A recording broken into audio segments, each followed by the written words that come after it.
morning, and thank you for joining me today on Fridays with Flora. And I'm in my shade garden, and there's still a lot of work to be done out here because we've had such horrible weather in Chicago. So it's been really tough, and I have not been able to really get out here. Meanwhile, I'm just gonna show you my azaleas.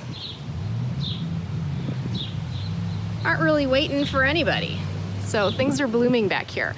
And I'm sitting on something that I'm going to show you is a Mosaic bench that I made. I made it years ago, and it was to honor some koi fish that we had in a pond in our last house.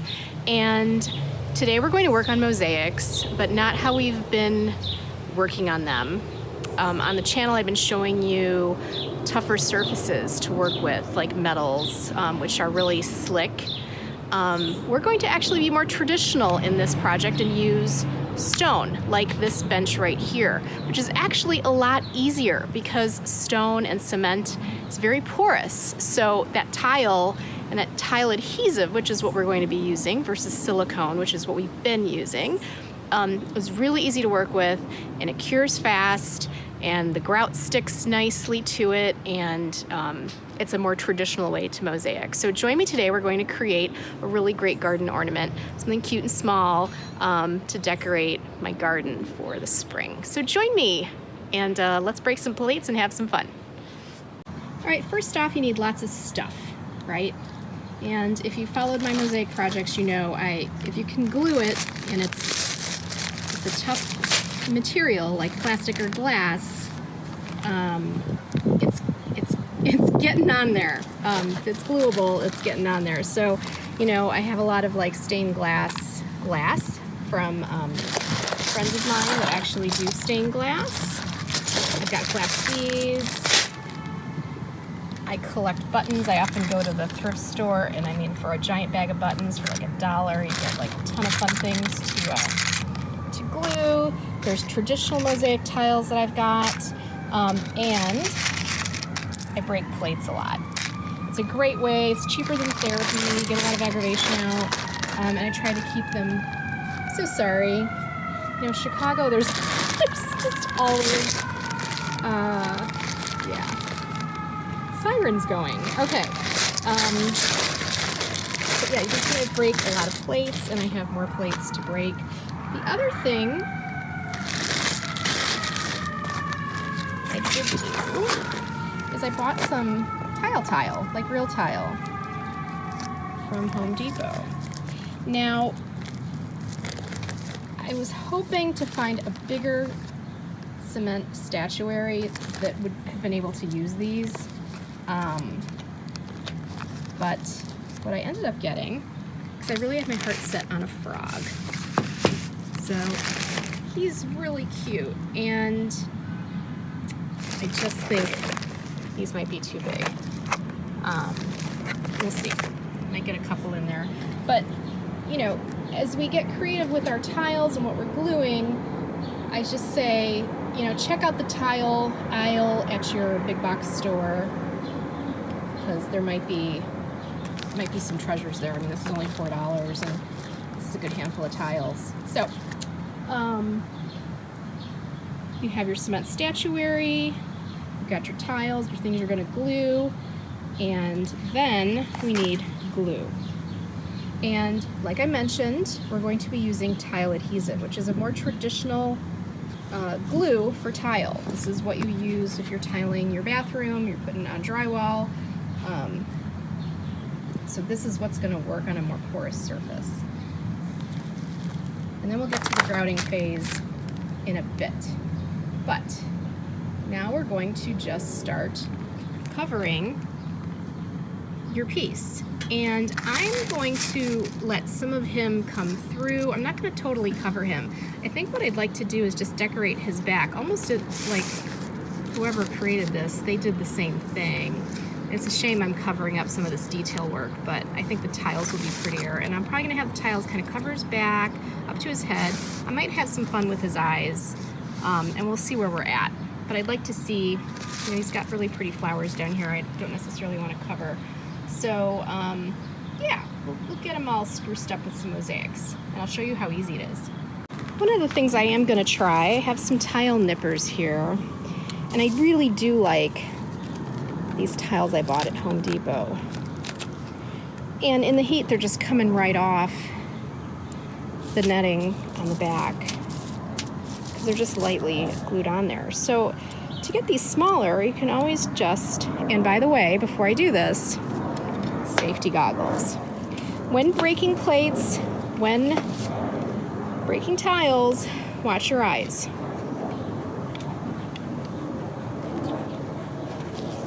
And I'm just going to see if I can get these a little smaller.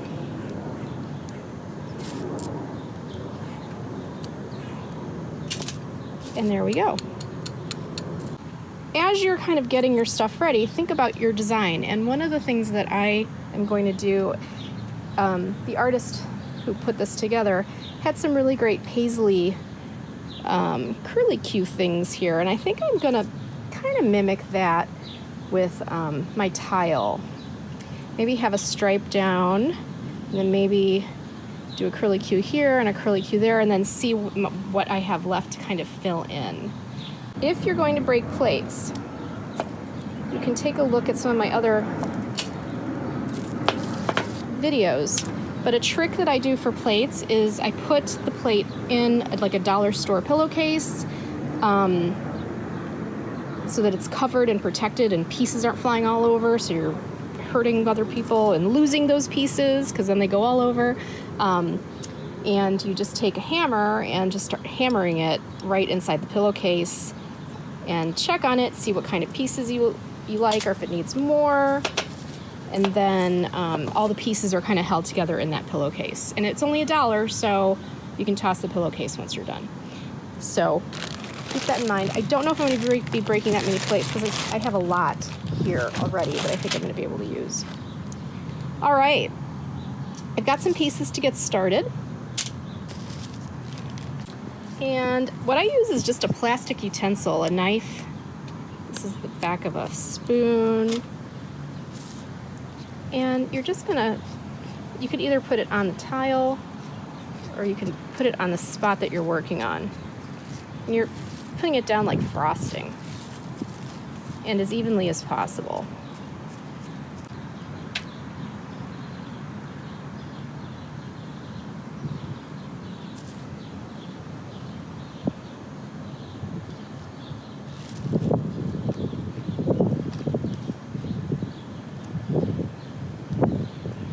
Set them in, press them down. So put some tile adhesive on the side here.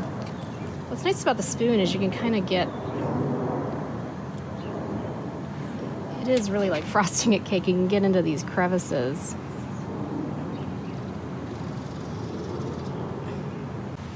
I thought what might be cool is getting a little glass bead at that center.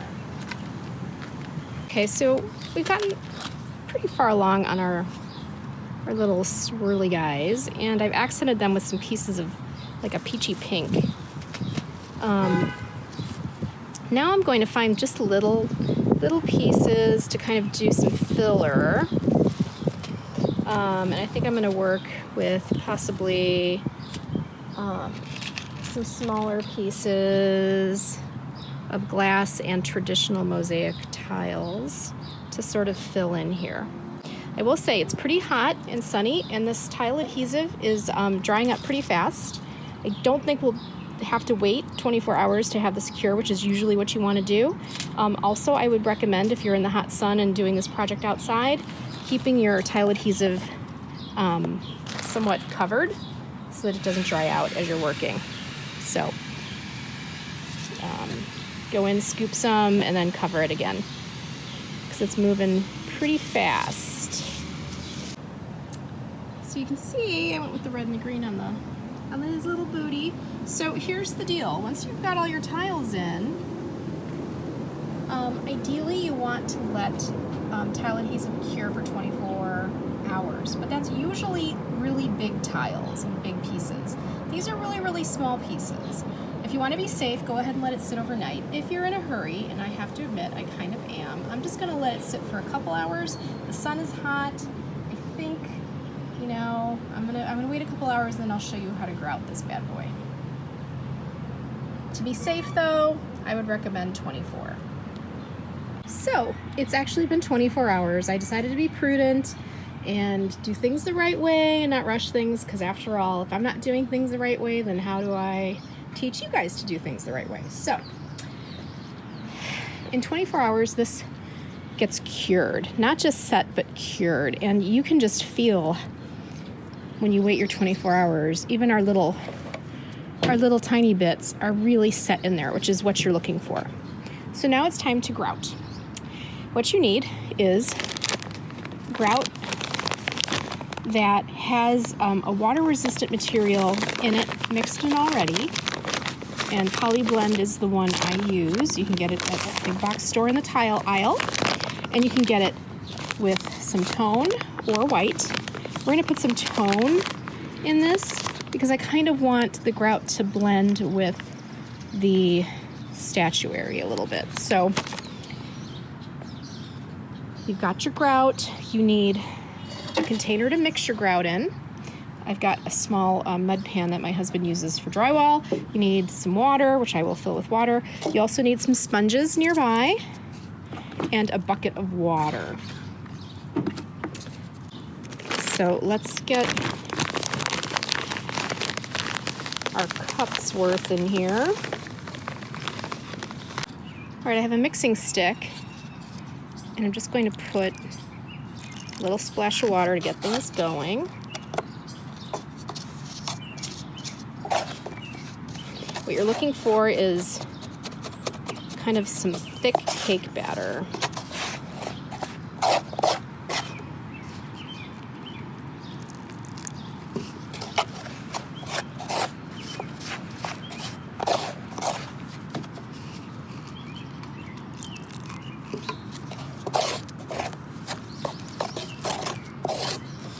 Okay, runny mashed potatoes we have. Once it's well mixed, you want the grout mixture to kind of expand a little bit with the water. So you want to let it sit for about 5 to 10 minutes. So we'll time that. Getting my gloves on, and it hasn't been quite 10 minutes. It's such a small amount of grout that honestly, this is what, about five-ish, and it's already, I'll show it to you. It's not as runny. It's starting to thicken up. Like if you run something through it, you can see the track. So at this point, I'm going to start my grouting process. And I'm just using a spoon. You can use a knife. You're just kind of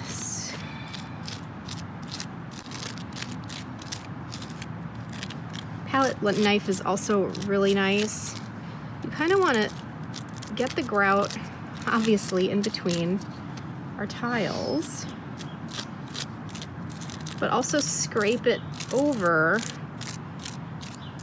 so that you have more of a flat surface, so that it's even with your tiles, which is sometimes difficult when you've got different thicknesses, which I do a lot of, you know, everything from buttons to beads to glass tile to broken plates. You get a lot of varying heights. So that's why I actually like my grout maybe a little runnier than usual, because I can work with it, and I work with it with my, you can see here, with my fingers, because it kind of, it forms to your different levels a little better. Around my frog so that it blends. Because, you know, I didn't cover the whole thing. I wanted to show off some of the intricacies of the actual statuary. So if you can kind of blend in your grout, it'll look a little bit more cohesive. See what I did there? I kind of blended it up on the top. So I'm going to keep doing that, and as you go, just try to get some of the excess off. That way your sponge won't have to work so hard.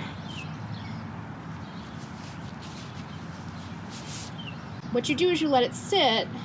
If it's a big piece, you want to let it sit for 10 to 20 minutes. You kind of want that grout to set up a little bit. It's a small piece, there's not a lot here, so 5 to 10 might be fine. You sort of test things out. It's still a little soft, so I'm going to give it a few more minutes. And you get, at this point, your sponges and a bucket of water, because you're going to be sponging off the grout to reveal your tile. Now at this point, you got your sponge, and you just gently unearth your treasure.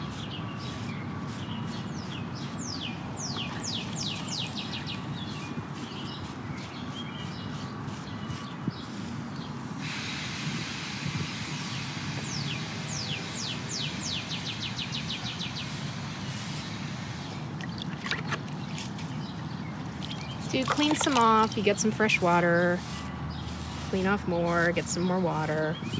If you have smaller pieces, be extra careful. Don't be too rough because things are still wet, So keep doing that and get as much off as possible. All right, as you can see, we've uncovered most of our tiles. We've gotten most of the grout off. It's okay if you don't have all of it off and it's still feeling kind of messy, because it'll come off in the next phase and get all buffed out.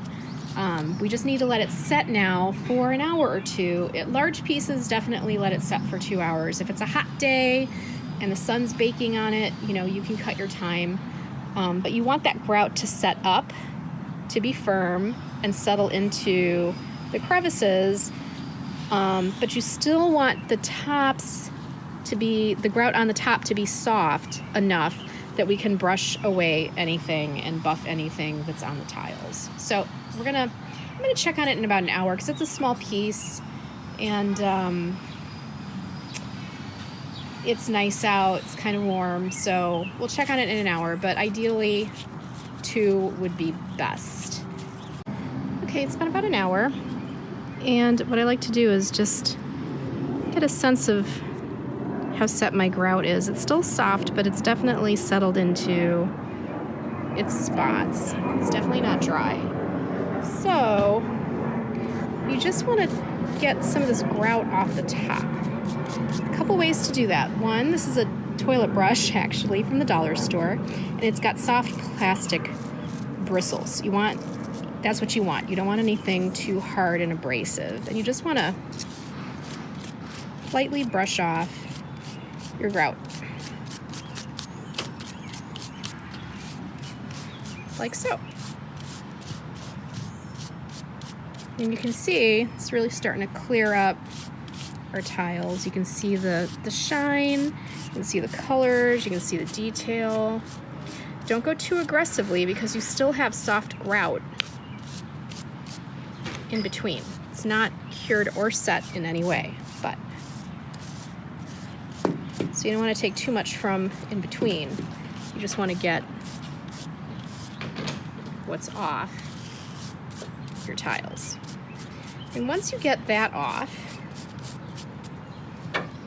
you get some cheesecloth or a damp towel, and now you kind of get in there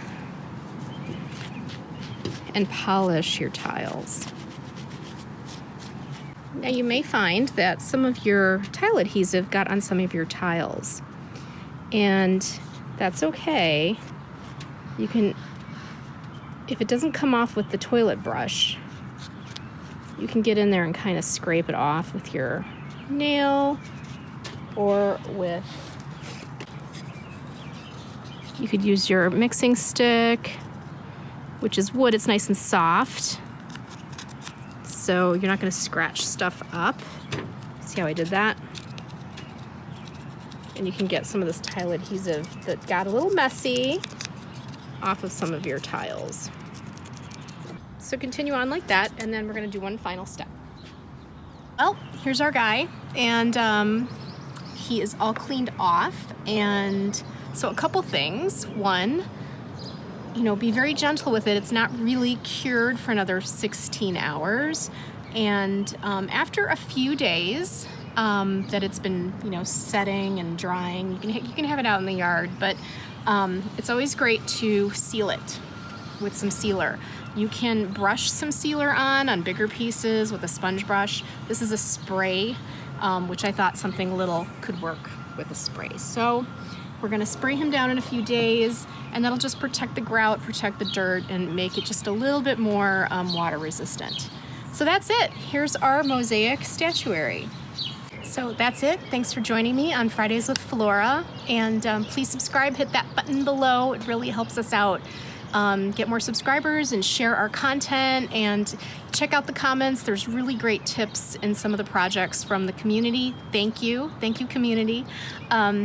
Also visit the blog, visit the shop that's at the blog. I'm actually an art director designer, so I design a lot of my own products, and check out the shop. And that's it. Have a great Memorial weekend, Memorial Day. Thank you to all our veterans for your service, and have a great time relaxing with family and friends, and be safe out there. Mwah. Bye.